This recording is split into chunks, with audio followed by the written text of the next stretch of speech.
بسم اللہ الرحمن الرحیم۔ آج کا ہمارا ٹاپک ہے ٹپنگ آف۔ ٹپنگ آف کی ڈیفینیشن کی طرف چلتے ہیں۔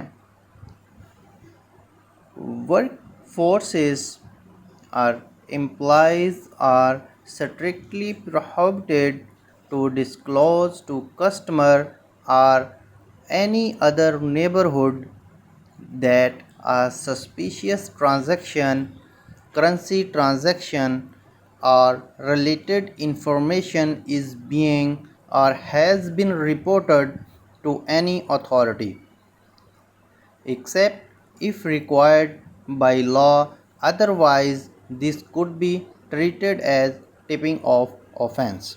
آسان الفاظ میں ہم یوں بھی کہہ سکتے ہیں کہ امپلائیز کو سختی کے ساتھ منع کیا گیا ہوتا ہے کہ وہ کسی بھی سسپیشیس ٹرانزیکشن کی یا کرنسی ٹرانزیکشن رپورٹ کی کوئی بھی انفارمیشن کسٹمر کو ڈسکلوز نہیں کرنی۔ ہاں، آیا کہ کسی لا انفورسمنٹ ایجنسی یا قانونی طور پر کسی امپلائی سے کوئی انفارمیشن ڈیمانڈ کی جا رہی ہو تو وہ بتا سکتے ہیں۔ اس کو ٹپنگ آف آفینس کہتے ہیں۔ آئیے مزید جانتے ہیں کہ کوئی بھی امپلائی ٹپنگ آف آفینس کب کر رہا ہوتا ہے۔ اس کی 6 صورتحال ہوتی ہیں، 6 مواقع ہوتے ہیں جو کہ یہ ہیں۔ سب سے پہلے آنے والا جو آفینس ہے ٹپنگ آف کے زمرے میں وہ یہ ہے کہ observe willful carelessness and fail to report doubt suspicious، یعنی کہ کسی سسپیشیس کو رپورٹ کرنے میں جان بوجھ کر کوئی بندہ کوتاہی کر رہا ہو تو وہ ٹپنگ آف آفینس کر رہا ہوتا ہے۔ سیکنڈ پوائنٹ جو ٹپنگ آف کے زمرے میں آ رہا ہوتا ہے assist that persons to obtain control or retain their proceeds، مطلب کہ اگر کسی پرسن کو کسی اللیگل پروسیڈز کو ریٹین کرنے میں یا اس کو کنٹرول کرنے میں اس کی ہیلپ آؤٹ کرنا، اسسٹ کرنا بھی ٹپنگ آف کے زمرہ میں آتا ہے۔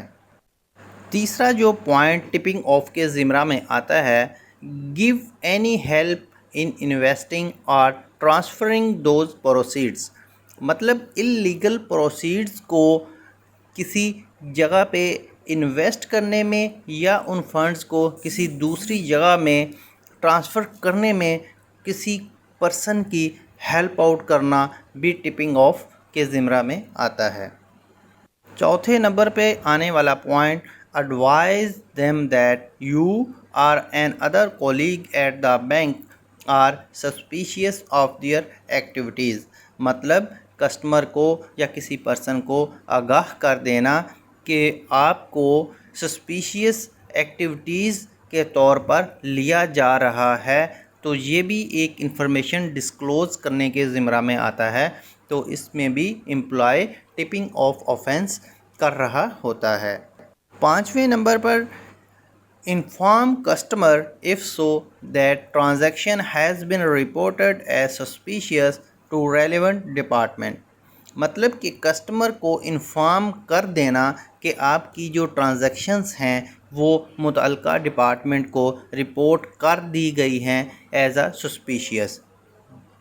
لاسٹ میں آنے والا point guiding the customer to transact under the reporting threshold، مطلب کہ کسی کسٹمر کو یہ انفارم کر دینا کہ آپ کی ٹرانزیکشنز رپورٹ ہو چکی ہیں تو آپ اس طرح سے ان تھریش ہولڈ میں رہتے ہوئے اپنی ٹرانزیکشنز کو کنٹرول کر لیں، اس کو یہ گائیڈنس دینی تاکہ وہ بینک کی جو متعلقہ ڈپارٹمنٹ ہے اس کی انویسٹیگیشن سے بچ سکے۔